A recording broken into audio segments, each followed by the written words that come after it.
You must know Gatsby. Vive le cinéma français. Pensez pas que vous avez effacé de mal comme ça autour de vous. Pas content. Tu as une tête de déterré, Robert. Why so serious? Vous avez vu une vraie licorne vivante? Pourquoi tu pleures? Maybe I'm not good enough. I'm Captain Jack Sparrow. Bienvenue dans Clapement 5, votre nouveau podcast cinéma tous les lundis, mercredis et vendredis. Je m'appelle Aurélien Rapatel et j'ai le plaisir de vous présenter ce nouveau divertissement. On vous promet à chaque épisode du cinéma des débats, des interviews dans une ambiance fun, détendue, on va s'amuser ensemble. Chaque lundi, vous aurez le droit à la critique d'un film sorti récemment au cinéma. Et aujourd'hui, c'est sur le Joker de Todd Phillips que les chroniqueurs et moi-même allons nous pencher. Ces chroniqueurs que je vous présente sans plus attendre. Elle est notre spécialiste de l'économie du cinéma, productrice en devenir. Alors vous l'imaginez, cigare à la main et verre de whisky dans l'autre, et vous n'avez pas tout à fait tort, c'est Elsa Morel. Mais t'as tout à fait raison. C'est bientôt, on te reconnaît. Notre chroniqueur suivant est directeur de casting, sûrement en quête de la prochaine Marion Cotillard, et la trouvera-t-il dans l'équipe? La question se pose. Accueillons Sébastien Fané. Bonjour à tous et merci de m'accueillir. Pour terminer, voici une comédienne dont la douceur de la voix n'a d'égal que la force des arguments, c'est Paula Fraison. Oh, bonjour. C'est sont toutes flattées, hein. Je ne m'attendais pas du tout à ça, je m'attendais à ce que tu me dises autre vacherie, chose. Voilà. Ce sera pour une prochaine fois. Can't wait. Tout le monde va bien, tout le monde est en forme. On est en forme. Ce Super. premier podcast, On est là. ce lancement de Clapement 5. Et on va commencer en parlant du Joker et plus particulièrement de la version interprétée par Joaquin Phoenix sous la caméra de Todd Phillips. Pour résumer l'histoire en quelques mots, nous découvrons les origines d'un de nos méchants préférés. Précisons que Robert De Niro et Francis Conroy sont acteurs aussi dans le film. Et ben, je vais laisser la parole aux chroniqueurs qui vont nous donner leurs avis, nous dire combien de claps ils mettent au film sur 5 maximum. 0 clap étant la note la plus mauvaise et 5 claps la meilleure. Elsa, on commence avec toi. Oui, bah alors, à un moment où je commençais un peu à désespérer en les méchants d'Hollywood, où je me disais Hollywood n'arrive plus à produire de bons méchants, il n'y a pas de storyline qui les décrive, je trouve que le Joker est une bouffée d'air frais dans ce milieu-là. Tout d'abord parce qu'on prend vraiment le temps de présenter l'impact de la société américaine sur ce méchant, comment il devient comme ça, et Joaquin Phoenix est juste phénoménal dans l'interprétation de son rôle, donc il était l'acteur parfait pour interpréter ce rôle. Ensuite, moi j'ai beaucoup aimé la mise en scène donc, de Todd Phillips, très sombre et très avec des cadrages serrés de temps en temps, et cette anarchie qui se fait ressentir au milieu de l'écran, c'est assez incroyable de vivre cette expérience-là. Très bien, Sébastien, toi qu'en as-tu pensé ? Écoutez, moi j'ai été très agréablement surpris du film. Je trouve que la performance de Joaquin Phoenix est très complète. Il joue énormément avec son corps, il y a des scènes de danse où on voit qu'il arrive à très bien bouger, à très bien faire passer ses émotions sans parole. Mais il est aussi extrêmement touchant dans son personnage, et justement je trouve qu'il amène un peu de tendresse au personnage du Joker qui était vu comme un simple meurtrier, alors que son histoire révèle qu'il a beaucoup plus de blessures qu'on ne le croit. N'est-ce pas un défaut un peu de créer de l'empathie pour un personnage qui quand même tue des gens? Bah, je sais pas si vous avez vu, mais Mindhunter, c'est justement une série qui parle des tueurs en série, et en fait, tous ces gens-là ne naissent pas tueurs en série, mais ils ont un background, et ça dépend de leur enfance et des blessures qu'ils peuvent avoir, donc finalement, l'empathie, elle est présente parce qu'elle est vraie, c'est leur histoire. Mais est-ce qu'il arrive du coup à créer de l'empathie pour toi? Est-ce que moi j'avoue que personnellement j'ai pas eu beaucoup non plus d'empathie pour son personnage. J'ai eu beaucoup d'empathie pour son personnage. Beaucoup d'empathie, je ne sais pas. Parce que tu es un psychopathe. Alors je suis un peu psychopathe, j'ai tué 4 personnes, mais on en parlera après. Tout se justifie. Alors, on est les prochains. Vous êtes les prochains, on va finir ce podcast juste avant. C'était donc la seule émission. Alors, le seul podcast. Merci de nous avoir écoutés. En réalité, oui, j'ai eu de l'empathie pour le personnage parce qu'en fait, j'ai découvert un Joker qui était un personnage gentil. En réalité, ce personnage est gentil, et sauf qu'il subit tellement de pression de la société parce qu'il est en marge de cette société qu'il finit par répondre par la violence. Mais c'est une violence qui est incontrôlée parce que c'est un personnage qui est instable psychologiquement. Et ce dont il parle, Joaquin Phoenix, le Joker dans ce film, c'est justement le fait de la non-indulgence de la société envers les personnes en marge. Lui, c'est quelqu'un qui a des problèmes psychologiques et il critique le fait que les gens veulent qu'on se comporte comme si on n'avait aucun problème, ce qui est son cas. Donc oui, j'ai de l'empathie pour ce personnage. Paula, toi, qu'as-tu pensé du Joker? Alors, je suis un peu partagée. J'ai trouvé que je suis plutôt d'accord avec ce que tu disais, Elsa. Je trouve que la mise en scène est très belle. L'image m'a vraiment beaucoup marqué. Il y a des plans, une fois encore, qui m'ont laissé complètement subjuguée, notamment Alors, attention, je vais spoiler. À la fin, quand il est Joker et qu'il s'apprête à aller dans l'émission, et où il est en train de danser dans les escaliers et tout, et où il se fait repérer par les flics, et où il descend et tout, toute cette série-là, je l'ai trouvé vraiment incroyable. Et pareil que toi, Sébastien, moi, je suis d'accord aussi sur la performance de Joaquin Phoenix qui m'a bluffé. Je me demande d'ailleurs comment il s'est préparé au niveau physique et tout ça. J'aimerais trouver plus d'infos là-dessus. Parce qu'il joue avec son corps et il est vraiment... il respire le mal-être et ça se voit. Et je trouve que justement, Phillips a réussi à filmer ça. Et moi, ça m'a enchantée pour le coup. Alors après, ma réserve, elle est sur le fait que je m'attendais en fait à être plus en empathie avec le personnage. Et pour autant, je reconnais tout à fait que ce qu'on nous montre à l'écran, c'est un homme qui a une vie affreuse. Sa mère est horrible, il en découvre tout le temps et tout. Il se fait tabasser, il est totalement inadapté. Et c'est un truc où, en général, c'est des types de personnages qui me touchent. Et là, en fait, j'avais comme l'impression que le réalisateur était en train de nous dire ouais, il faut avoir un peu d'empathie, mais en même temps, vous allez être mal à l'aise parce que vous savez que ça va être un méchant, mais en même temps, vous aimez ce méchant, mais en même temps, c'est pas très bien d'être du côté de quelqu'un qui va tuer et en fait je sais pas, je trouvais en fait que le fait de faire un truc sur sa vie avant, moi je m'en doutais, que je suis d'accord avec toi, c'est comme Mindhunter, tu te doutes que le gars il est pas né avec un couteau à la main en train de buter tous les enfants à la crèche, quoi, tu vois. Donc c'est qu'il s'est passé des trucs dans sa vie, mais pour autant moi ça m'intéressait pas trop. Et la partie du film où j'ai vraiment accroché, c'était quand il commence à devenir Joker, en fait. À partir du moment où il trouve où il se teint les cheveux, la scène où il se teint les cheveux à donf dans sa salle de bain avec la musique en dansant, là j'adore, et jusqu'à la fin j'ai adoré, mais avant ça m'a moins touchée. Elsa, tu veux répondre ? Ouais, mais je trouve qu'au-delà de l'empathie du personnage, c'est plutôt comment la société américaine crée un monstre, en fait. C'est plutôt ça, parce qu'à partir du moment où il devient vraiment fou, c'est quand, encore spoiler, quand en fait on coupe les fonds de sa psychiatre ou quelque chose comme ça, et il ne peut plus prendre ses médicaments. C'est à partir de là qu'il commence vraiment à déjanter.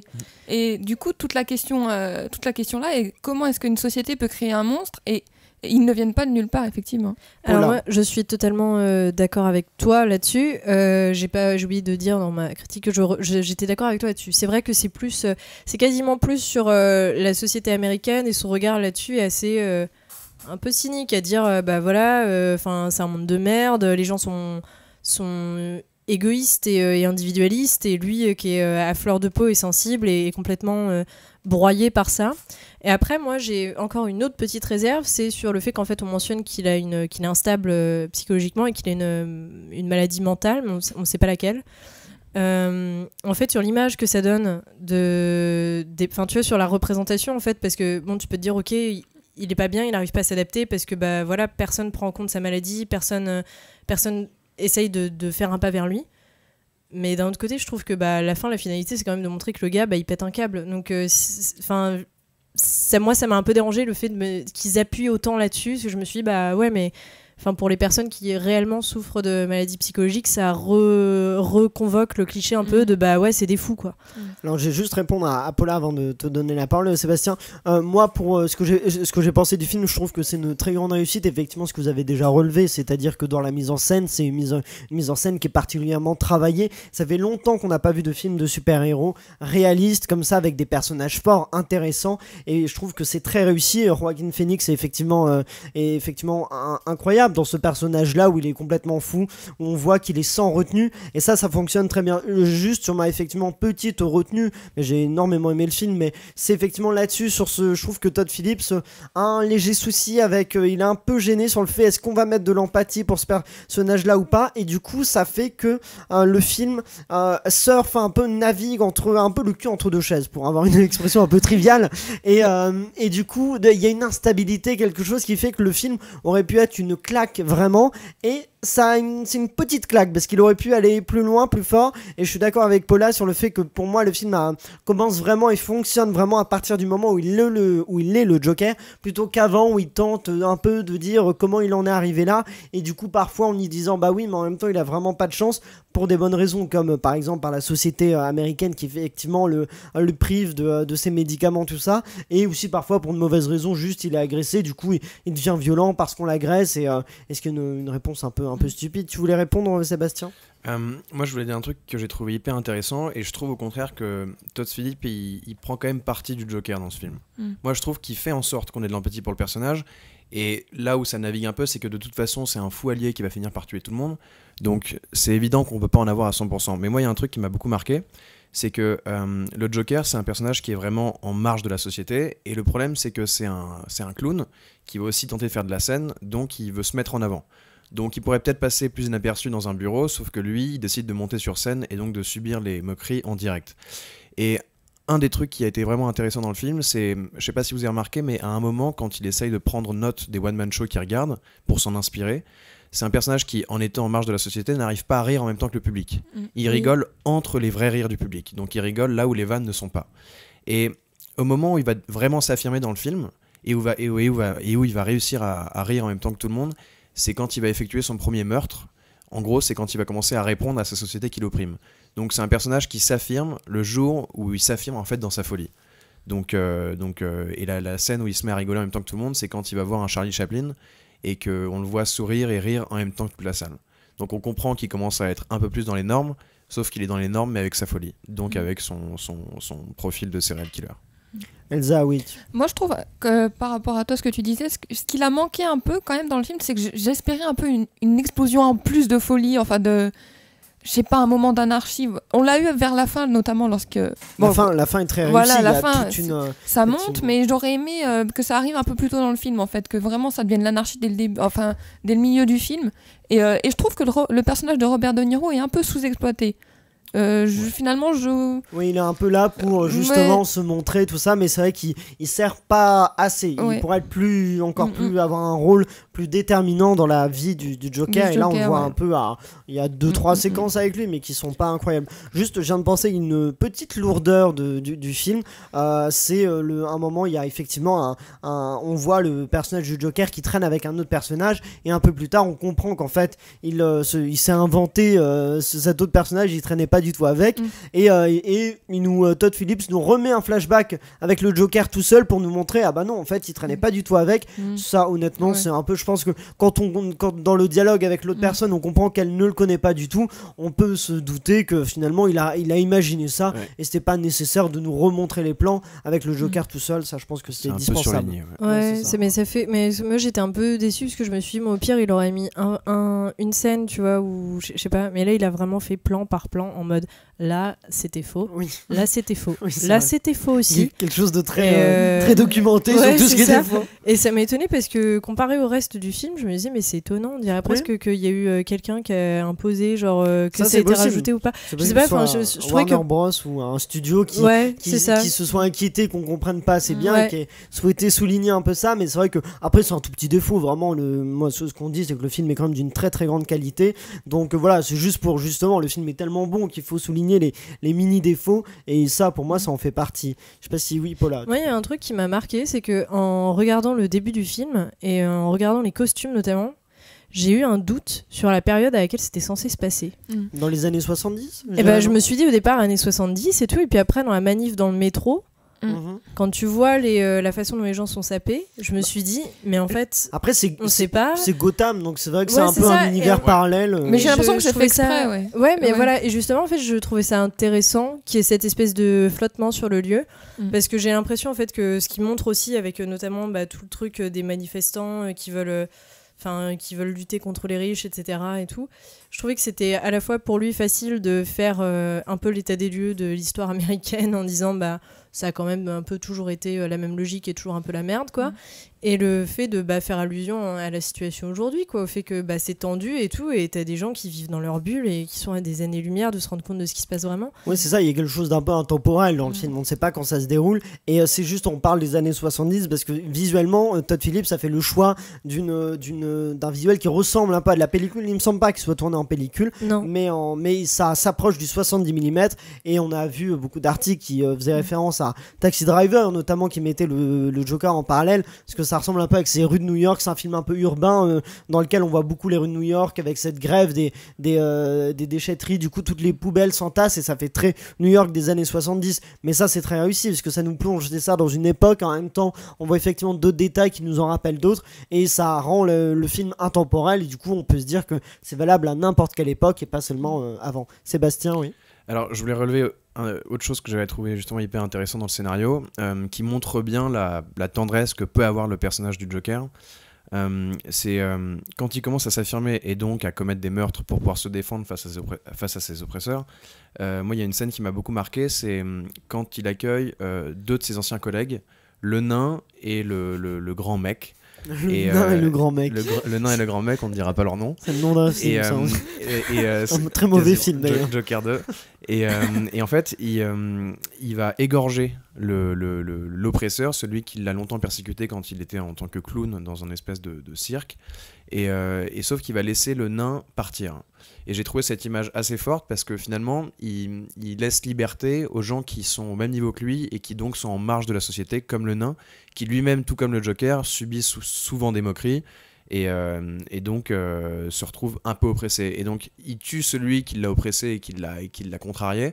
Et le nain, il lui fait une petite blague, mais finalement il le laisse partir parce que finalement ils sont au même stade. Oui, cette séquence d'ailleurs est très marrante, mais ce qui joue sur vraiment une tension, on se dit mais est-ce qu'il va tuer aussi le nain ou pas, et puis finalement... Et justement, et moi j'en étais persuadé qu'il allait pas le tuer. Sinon ça aurait été contraire au personnage du Joker, parce que je me suis persuadé dès le début du film que finalement c'était un gentil qui avait décidé de répondre. Le nain, c'est pas... le nain, c'est très bizarre de l'appeler comme ça, je suis désolé. Appelons-le Jason. Mais il est Jason.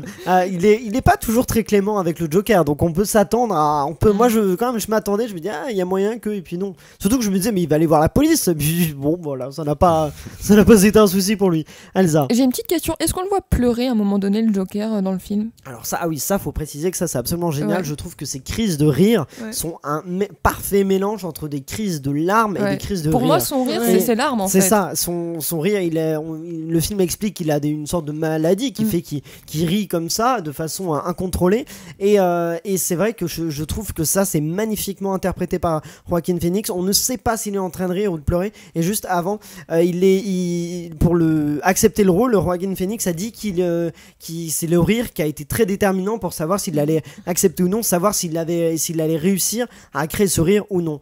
Paula, oui. Et moi je me suis dit en fait, j'avais remarqué, je pense avoir remarqué, parce que je suis pas sûre que ce soit ça pour à chaque fois, mais j'ai l'impression en fait que ses crises de rire viennent quand il est blessé ou quand il a une situation où ça le dépasse en fait, quand il commence à être perdu et que c'est un truc de panique complètement, et il a ce rire qui vient et à chaque fois il y a les moments mais que je trouve glaçants, c'est quand il essaye de ravaler son rire, et c'est une fois encore le travail du corps qu'il a fait. Puis il a les larmes aux yeux des fois quand il rigole.